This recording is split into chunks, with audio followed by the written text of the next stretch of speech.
রাজধানীর মগবাজারে অবস্থিত Ad-din medical college হাসপাতাল পরিদর্শনে গিয়ে হাসপাতাল ভবনের ভেতর একটি বেকারি কারখানার সন্ধান পাওয়ার তথ্য জানিয়েছেন স্বাস্থ্যমন্ত্রী।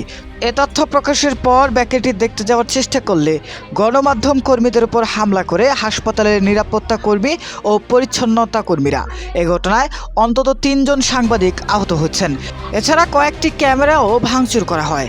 শনিবার ৩০ মে সন্ধ্যায় এ ঘটনা ঘটে। এর আগে গত বুধবার হাসপাতালটিতে ১ থেকে ৩ বছর বয়সী ৬ নবজাতকের মৃত্যুর ঘটনায় জনমনে উদ্বেগ সৃষ্টি হয়।